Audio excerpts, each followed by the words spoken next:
6. Written by Lindsey R. Loucks. Narrated by Jessica Snyder. Based on a true story. Chapter 1.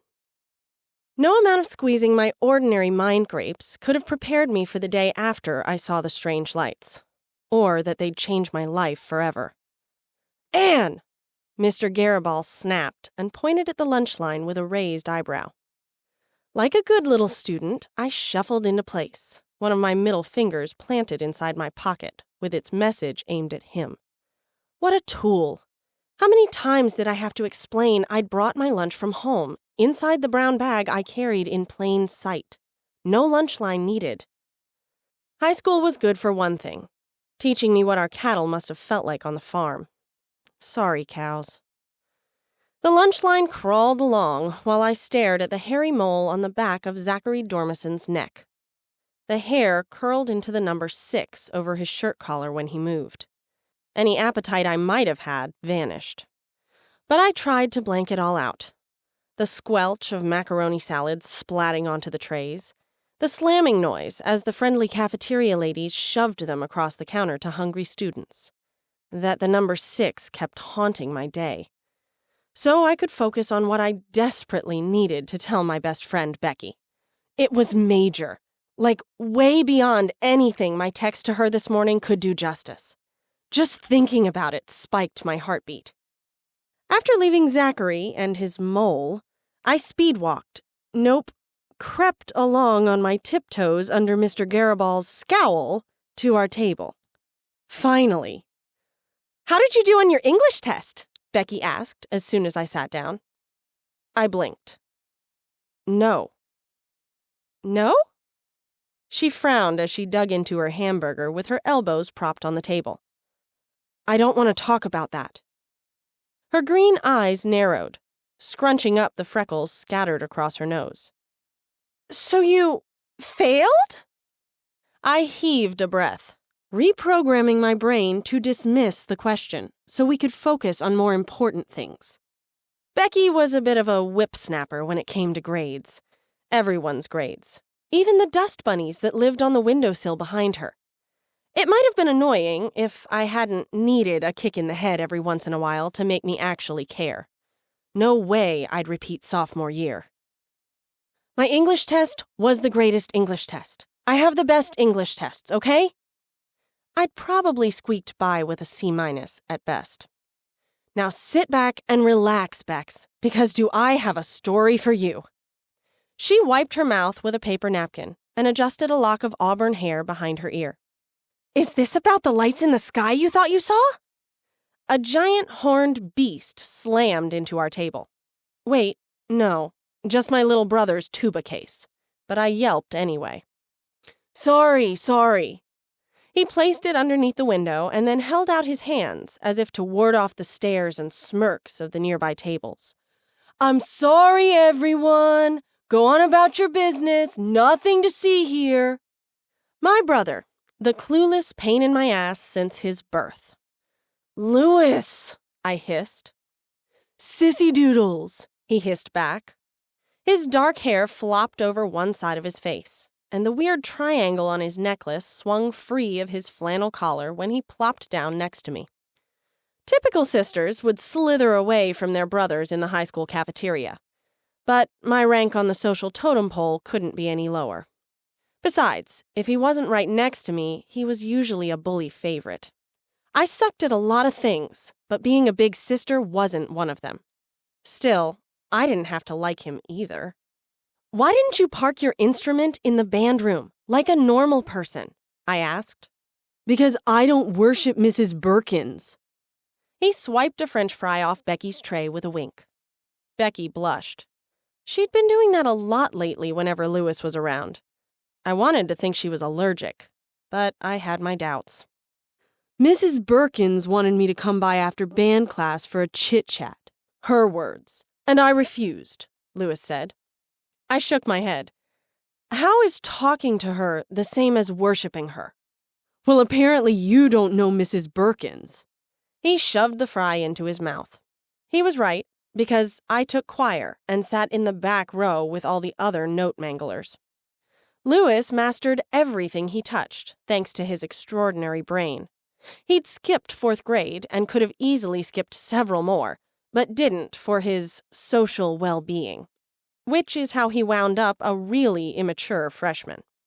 My family joked, actually, I joked and no one else listened, that I'd donated my brain to him, settling instead on ordinary mind grapes. I made him pay for that donation every day by making him do a lot of my farm chores. I sighed and glanced at the clock above the window. Okay, well, go get your food. I will, but I gotta rest first. He plucked 2 more fries off Becky's tray, a lopsided smile on his face. Is it okay that I'm eating your cold fries, Bex? They taste raw anyways. She hid her grin and half of her reddening cheeks with her napkin. I'm more interested in Sissy Doodle's story. I unpacked my lunch bag, a fake, tight smile on my face. The truth was, I didn't care about silly nicknames, especially that one, since that was how Louis used to say goodbye to me when he was little. I'd been the only person he'd given a special name. It was stupid, but I liked it. And I'd milk 1,000 cows on a winter day before I ever admitted that out loud. Louis snorted. Oh good, another story. Laugh it up, buttercups. I tore into the cellophane on my peanut butter crackers. This was my lunch every day because I was trying to watch my weight. Not for some spazzy high school boy, but for me. I'd also packed an apple in case I suddenly discovered I liked apples. Wait, is this the same story you told over breakfast this morning? Louis asked. I nibbled my cracker. Uh-huh. Run, Becky! Louis shouted. Run while you still can! The entire cafeteria went quiet. Heads swiveled. Judgmental stares pricked up my scalp. Laughter bubbled up around us. I sat back in my chair and stared out the window behind Becky. How much time would I get if I murdered my own brother? Surely the judge and jury would take pity on me. I could plead insanity like they did on TV and blame Louis for causing it. Becky could be my witness. Just because I loved my little brother didn't mean I had to, keep him alive. I kicked him underneath the table. Can you not put so much cocaine on your waffles in the morning? He doubled over the table to grab his leg, his face pinched as if I'd actually hurt him. Can you just not do that? No. I fished out another cracker and pointed it at him. Next time, I will hurt you, and there will be blood. He sat upright and clasped his hands in prayer with his head bowed. This kid was nuts. Becky ticked her gaze to the tables around us, most of which were ignoring us again, her freckled cheeks now beet red because we'd been the center of attention for a second. Normally, she hated that, but with Louis, it was an everyday thing. Since school had started a little over a month ago, I was pretty sure she was starting to see that. And liked it. Maybe she could plead insanity too. Well, now I'm really curious, she said. Tell me about the lights in the sky you thought you saw. I didn't think I saw them, I said. I know I saw them. Here we go, Louis murmured, still praying. I was lying in my bed, not an appropriate image for school, he said. I flashed out my hand and dug my fingernails into his arm, like Mom did when he bugged the hell out of her, too. Just lying there, in the dark, waiting for sleep, when a white light appeared outside my window. It came closer and closer, and it got bigger and bigger, and then... Becky leaned forward, her green eyes bright. Then what? I don't know. I took a bite of my peanut butter cracker and chewed thoughtfully. I pinched my arm to see if I was dreaming, and I wasn't. Huh. She propped her elbows on the table and rested her chin on her clasped fingers, studying me like one of the mysteries she always read. Is that it?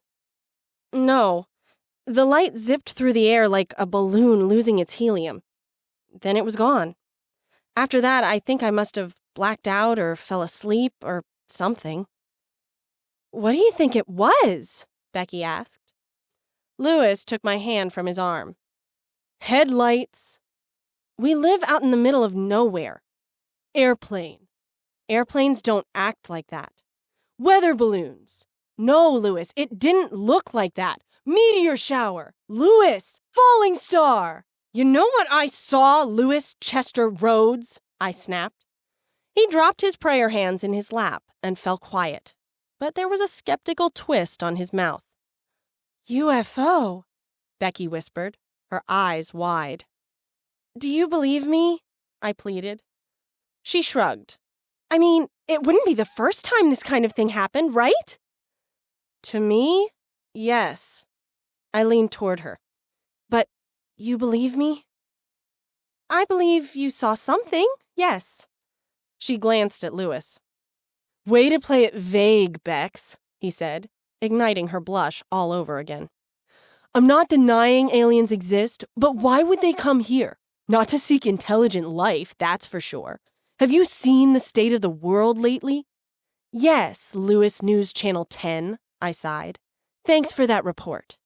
And no offense, sissy doodles, but why your window? Why not Becky's? Becky frowned. My bedroom's in the basement. I don't know, I said. Maybe it was just a random visit, but you don't think so? Becky asked. I ran my thumb along the ridges of my next cracker while I moved my tongue over my next words, not liking how they tasted. I've seen other things too, but I hadn't realized it until late this morning. It's weird. I'm pretty sure the aliens or the universe is trying to tell me something. Louis and Becky stared at me so long, stunned into silence, I wondered if I'd actually said anything at all. What? Becky finally asked, more of an exhale than a word. I gulped down the cracker in my desert throat. 6. The number 6. I've seen it everywhere.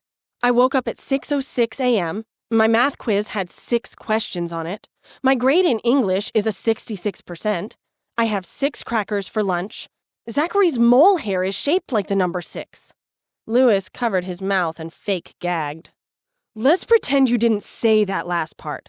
Sissy Doodles, you're talking like a crazy person. I scowled at him. For real? I'm the crazy one? No, wait. Becky sat back in her chair and crossed her arms. I've heard of this, where people see the same number over and over. It's called master numbers. Louis shrugged. I read books. Some of them are about numbers. Becky's eyes widened. Angel numbers! My aunt swears she sees 314 everywhere, which also happens to be her birthday. She's big into numerology. Louis made his skeptical face again. Whatever you call them, all it means is you're looking for that number. So if you're looking for it, you're going to see it. If I tape an extra finger to my hand, guess what? I'll have 6 fingers. If I put 2 pairs of glasses on, guess what? I'll have 6 eyes. Becky shook her head at him. No, you won't. Right. He snapped his fingers at her with a smile, but kept his gaze on me. My point is, it's dumb. You see 6 because you want to. You see lights outside your window because you want to. I don't want to, I said. Why would I want to? Boredom? I snorted. When have I ever made anything as detailed as this up?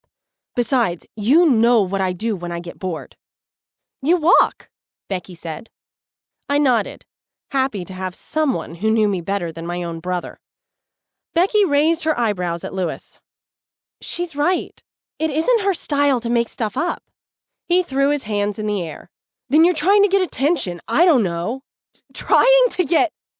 I couldn't believe he'd said that. Me, making up stories with numbers and lights when he was the attention seeker.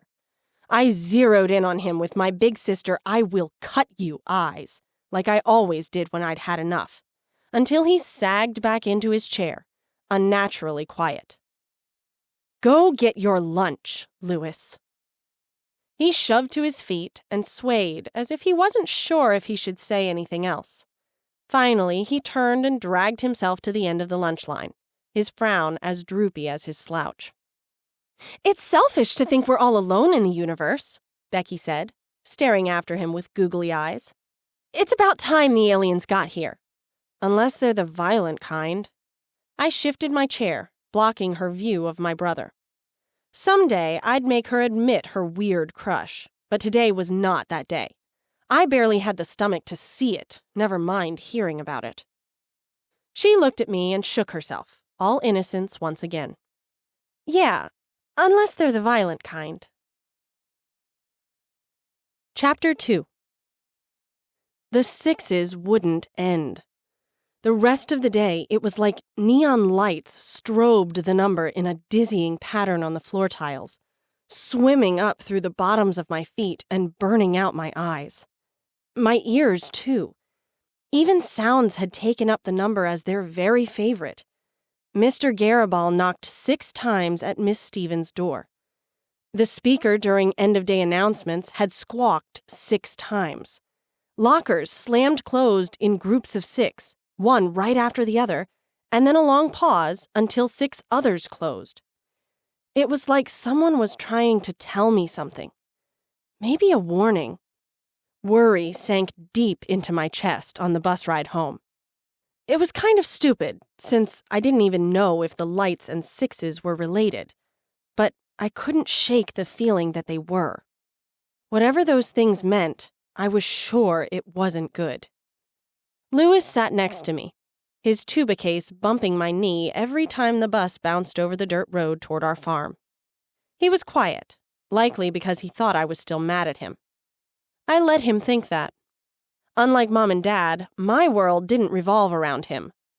But he could go on thinking it did if it shut him up. A flash of movement outside the window caught my eye. The old, burned-down church stood in ruins like an overcooked skeleton. I searched the caved-in boards and stones for what I'd seen, but only a family of tumbleweeds rolled past. That hadn't been what had moved, though. Whatever it was had been red or black, maybe a mix of the two, and it had come from inside. Surely someone wasn't dumb enough to go exploring 25 miles from the nearest town in a burned-out church that could crush them if they breathed wrong, right? But what if someone was lurking inside, just 2 miles from our house? My brain sparked with movies I'd seen of frothing dogs and men with knives. But I shut that down real quick. I didn't make up stories unless they actually happened, which made them fact. I'd seen some tumbleweeds. End of non-story. Still, when the bus squealed to a stop in front of our farmhouse, I was anxious to put as many locked doors between me and outside as possible. I shoved at the tuba case. Go, Louis! That's what I'm doing, he hissed, squirming his legs into the aisle so he could stand. You know it's not easy with this thing. He pushed the tuba case in front of him, and if anyone but the driver had still been sitting on the bus, stray elbows or heads would have been pummeled. Death by tuba case. See you tomorrow, Rick, the driver called out to us when we stepped off. No idea who he was talking to, since neither of us were named Rick. We waved and then started off toward the barn for our chores. The fall wind ruffled my hair, prickling goosebumps up my scalp. I turned toward the burned-out church, but I couldn't see it, not from this distance over the rustling corn. The sun was already dipping down behind it, lengthening the shadows from the field. Something was very wrong. It was just a feeling, like a tight squeeze around my heart. But there weren't any 6s or lights to make it do that. It just happened, kind of like Louis. He dropped his tuba case inside the barn, just a few yards ahead, and I jumped, snapping out of my thoughts. Mom and Dad made him practice in the barn for obvious reasons, so he stored it there. I followed him inside and kept my ears and eyes peeled for any 6s. Surprisingly, none came. Chapter 3. A thud outside my window bolted me upright in bed. I stared through my open blinds, but it was too dark to see anything. It had sounded like maybe it had come from the barn, like the doors had blown open, as they often did in the Kansas wind. I glanced at the digital clock on my nightstand. 12:06 a.m. I gulped, the inside of my mouth tasting like cotton. It would be ridiculous to go out there after everything I'd convinced myself of. But I didn't want to wake either of my parents for something so simple either. The door needed to be shut so none of the animals accidentally got out. Not exactly brain science to solve that problem. Besides, I was awake. After I untwisted myself from my blankets, I tiptoed to the bedroom door, then out into the hallway. And then had a freaking heart attack. Louis stood outside his door next to mine, his dark eyes huge in the glow of the bathroom light we always left on. "Why are you just standing there, freak?" I hissed. "I heard a noise," he whispered. "I think it was the barn door." "Go shut it then." "I was listening for it to keep banging, but—" He shook his head. He was right. Usually it kept banging against the side of the barn, but this time it had banged once. Not 6 times, once. As if someone had opened it, lost their grip in the wind, and then quietly closed it again. "I'll give you $5 if you go do it," he said. I rolled my eyes. "Sack up, dollface. You go do it." "Fine." He started for the stairs. I zipped my gaze to Mom and Dad's bedroom at the end of the hallway.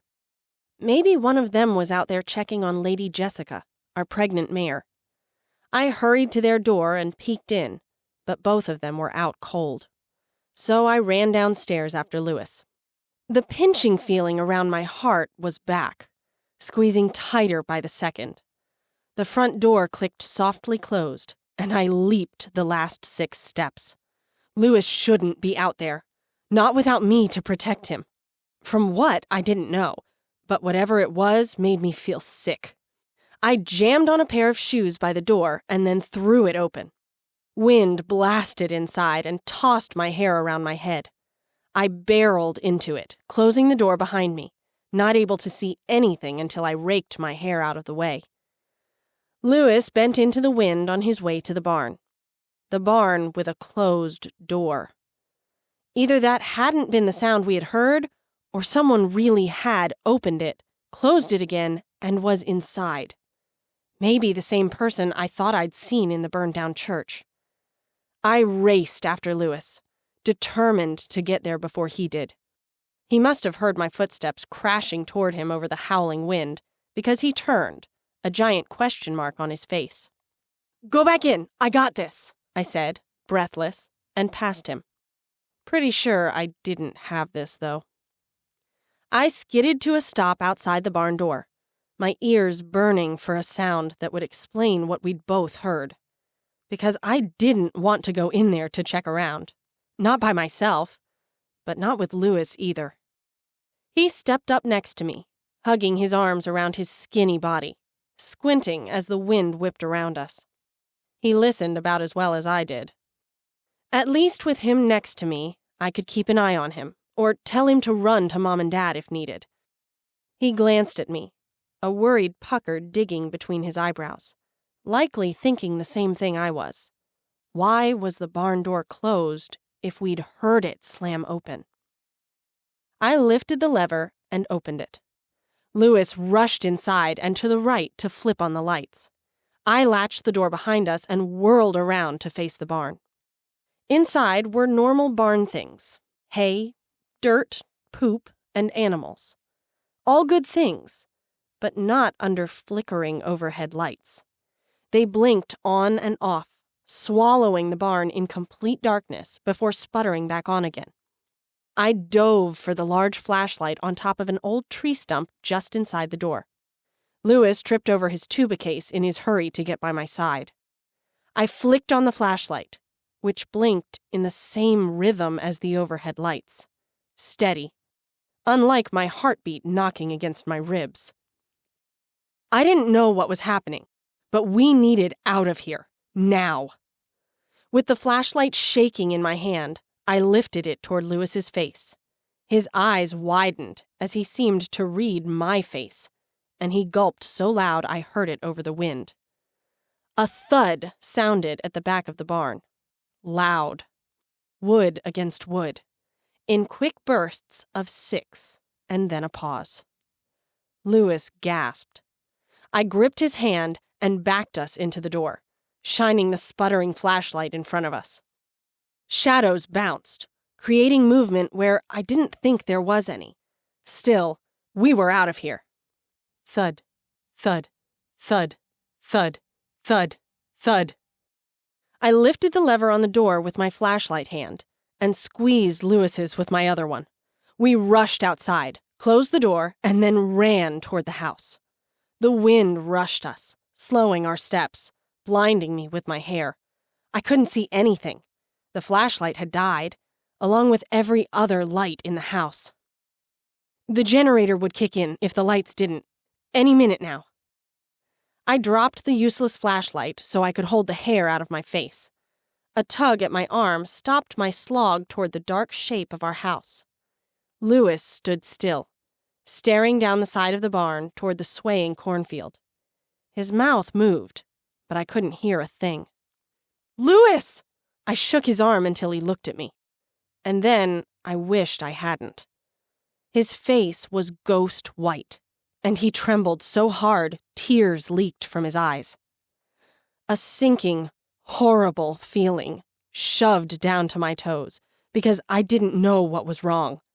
All I knew was that something was, and I hated it. Hated that my baby brother was scared almost to death by the looks of him.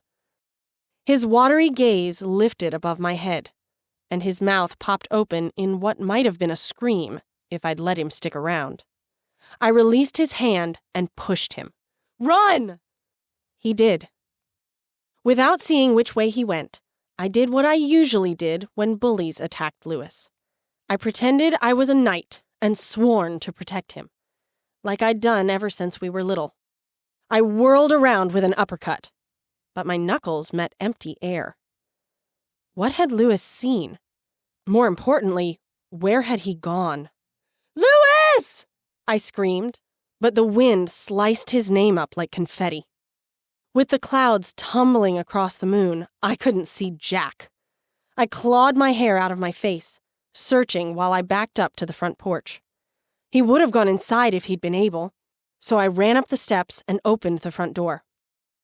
At the same time it clicked open, a faint shout sounded behind me and to the right, in the direction of the cornfield. If he was in there, I might never find him in the dark. Panic burst into my throat as I leapt off the porch and sprinted toward the field. "Louis!" As I raced past the barn, the thudding from inside continued in counts of 6. No way he'd gone back into the barn. Still, the thought was enough to slow my steps before I exploded into the corn, past what was happening just behind the barn to my right. I didn't know what was happening. The scene there shriveled my mind grapes enough to blank all thought. Louis stood behind the barn. Looming over him was a wiry, thin, I didn't know what. It was so white. The color screamed at the night around it.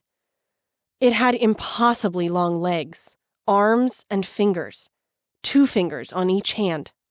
Those curled on top of Louis's head, digging deeper, like it wanted to tear out his extraordinary brain. "Hey!" I shouted. The shock in my voice chopped it through the wind and bounced it against the back of the barn. The thing whipped around, dropping its hold on Louis, and stared. I shuddered so hard I stumbled backward a few steps. The thing had nothing else on its face except eyes, nightmare black against the white of its body. It turned back to Louis and lunged. He screamed. This thing was not from here. It had come, maybe with the lights, or maybe it was the light, from somewhere else. Not to search inside my window, but in Louis's. It wanted him, or at least his brain. But that wasn't going to happen on my watch. Big Sister didn't play. I leaped toward it, even as my skin itched to run away.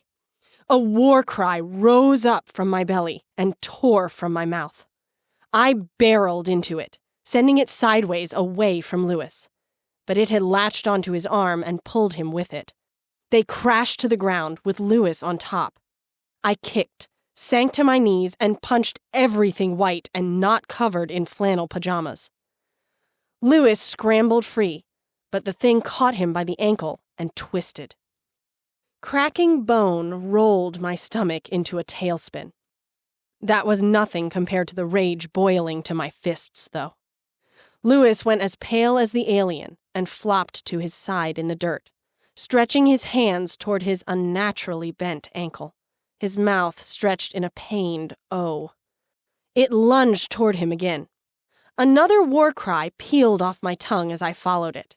My punches dug into rubbery flesh around its face.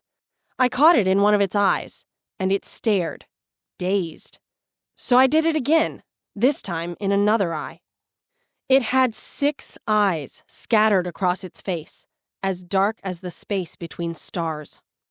When I reeled my fist back to strike a third eye, it jumped into a crouch and then ran on its arms and legs into the cornfield. I blinked at the spot where it had disappeared for only a second, then bolted to Louis's side. He clung to me so tight I almost couldn't breathe, eerily silent, even though I knew he wanted to scream in pain. Deep shudders jumped through his bones and made his tears fall harder. "I've got you," I whispered into his ear and squeezed him tighter.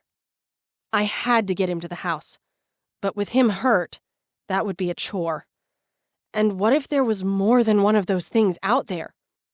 But maybe there wasn't. Maybe there was only one, and the 6th warning had to do with its eyes.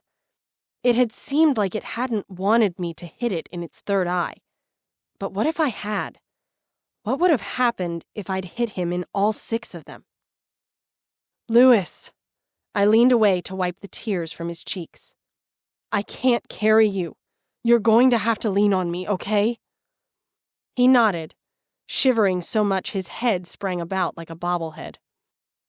As gently as I could, I hauled us both to our feet, Louis's arm around my shoulders and mine around his waist. Side-eyeing the cornfield, I led us back around the side of the barn, with Louis hopping along slowly beside me. The warning bangs in 6s from the barn followed behind, drowning out every sound except the howling wind. I craned my neck around, since I wouldn't hear anything creep up behind us over this racket. The hairs along my scalp lifted. The cornstalks over my shoulder waved and bowed, ushering us further, and nightmare eyes lurking inside them made me haul balls as fast as we could go. Just as we reached the front of the barn, the doors banged open. Louis and I jumped back, my heart now permanently housed in my throat. We slipped backward toward the porch of our house, our gazes stuck to the inside of the midnight black barn. Something was moving in there, shadows sliding against shadows. Not a glow-stick alien, but something darker. The warning bangs in 6s had stopped. I turned my head to see how far we had left to go. Only a split second. Enough time for Louis to be plucked from my arms. A flash of movement several yards away. The alien, so bright in the darkness, carried Louis by the collar of his flannel shirt, his arms and legs whipping around the alien's scrawny frame. I heaved a choked groan and sprinted after it. My heart broke and sewed itself back up with a trickle of hope that I'd be able to get him back, again and again. But each time, that trickle suffered a drought. The alien raced past the open barn door toward the cornfield. Out of the barn's shadows came a hulking, black beast. Louis's tuba case. It spun in the air and knocked into the alien and Louis like an airborne bowling ball. They sprawled to the ground, giving me extra seconds to catch up. I threw myself on top of the alien, my fists already coiled for attack. The flesh around the 2 eyes I'd already hit had darkened into throbbing, gooey circles. Legit gross. Only 4 more to go. I let my fists fly. Seconds later, the light inside the alien winked out, leaving a dead glow stick underneath me. And then it vanished. So not expecting that, I spilled face first into the ground. Cool blades of grass stabbed my cheek. I stared at my brother, standing in the barn's warm glow. He must have turned the lights on. I blinked and turned to my brother lying near me with his back facing me, while his sobs clenched around my heart and stung my eyes. Wait. This was my brother. I leaped to my feet and stared down the imposter inside the barn. But it looked just like Louis, with his red and black flannel and jeans, floppy dark hair, and even his weird triangle symbol necklace. The Louis in the barn was taller, though, with wider shoulders. "Louis?" I whispered, since tonight's craziness had punctured my lungs. "I'm trying to throw them off my tail, Anne, but more might come," he said. "Not might. They will." "Why?" I choked out. "Because they're after me. The younger me. Because I know how to kill them. They want to erase my existence in the future." He glanced at the younger Louis behind me, lying on the ground, and winced. "I hid out in the old church because I can't be seen. It could affect the future, so I sent warnings to you through time." "The future?" I swallowed, while realization rattled around my mind grapes. "That's where you're from?" He nodded. "You figured out my warning like a pro. I'll try to warn you again when they get near." He waved a hand over his shoulder, and a door of pure white light opened behind him. My eyes bugged out of my head. This couldn't be real. "You always wanted to be a knight, Anne." He tipped his chin to his younger self. "Will you be one for him? For me?" He shook his head, his eyes filling with tears. "Because I can't do this alone." "You're my brother," I answered with a squeak, and that was all that needed to be said. He nodded, his shoulders sagging with what was probably relief. "If they find and kill me first, it could mean devastation for humanity. They say they were here first, and that they'd like their planet back." Geez, so if I couldn't protect him, no pressure or anything.